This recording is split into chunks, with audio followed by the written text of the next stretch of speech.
আজকে মোটরসাইকেলে যাচ্ছি হচ্ছে পাহাড়ি অঞ্চল। আর ওই যে ভাই আসছে নোয়াখালী থেকে আসছে, ওনারা পাহাড়ি অঞ্চল ঘুরে দেখার জন্য আমরা যাইতেছি ইনশাল্লাহ, রওনা হইলাম। এবং ওইখানে গিয়া ওই যে বাগান দেখাবো। এখন তো ফল নাই, শীতকাল। ভাই খুব কষ্ট করে আসছে। নোয়াখালী থেকে তো অনেকটা পথ, নরসিংদী জেলা আর নোয়াখালী প্রায় 200 কিলোমিটারের উপরে পথ। আমি ম্যাপে দেখছি, গুগল ম্যাপে। আমরা এখন যাচ্ছি, মোটরসাইকেল আছে 3জন। পিছনে আছে আমার আরেক বড় ভাই, উনি একজন নার্সারি ম্যান, আওলাদ ভাই। আমরা যাইতেছি,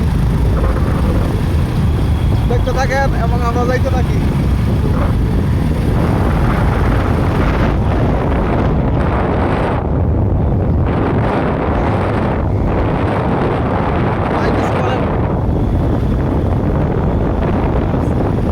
আপনি কিভাবে আসতেন বলেন না একটু?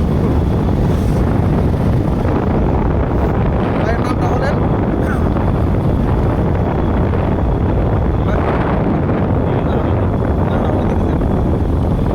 আপনি বলেন, আপনার নামটা বলেন এবং পরিচয়টা বলেন, কোন জায়গা থেকে আইছেন।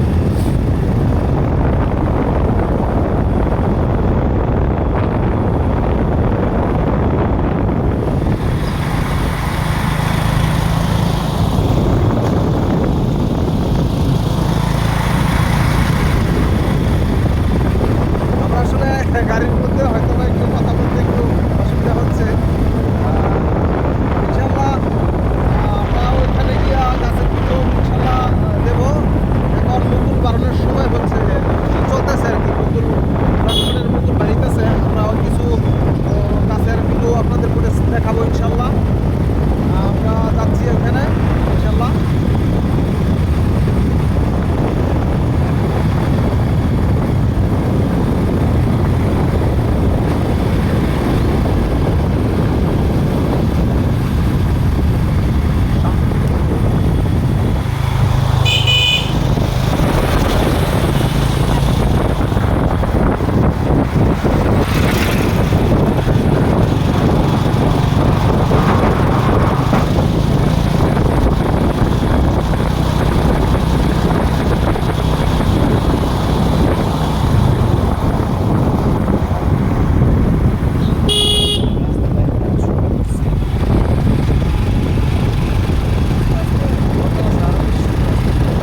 সকাল ইনশাল্লাহ আমরা যাইতেছি।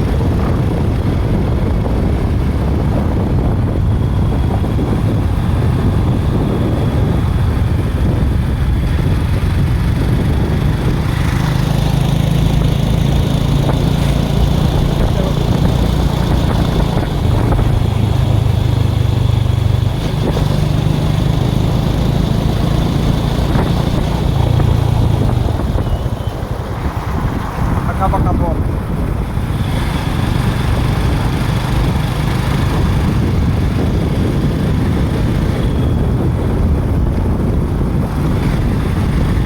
পাহাড়ি অঞ্চলে মোটামুটি ঢুকে গেছি আমরা। আমাদের বাড়ি থেকে পাহাড়ি অঞ্চলটা হচ্ছে প্রায় 6-7 কিলোমিটার দূরে। আমাদের মোটরসাইকেলে যাইতে খুব সুবিধা, কারণ পাহাড়ি অঞ্চলের যেই আঁকা বাঁকা রাস্তাগুলো আছে ওইটা দিয়ে ঘুরতে একটু সুবিধা হচ্ছে মোটরসাইকেলে। সবচেয়ে সুন্দর হয় মোটরসাইকেলে গেলে। আমরা 3জন আজকে যাইতেছি।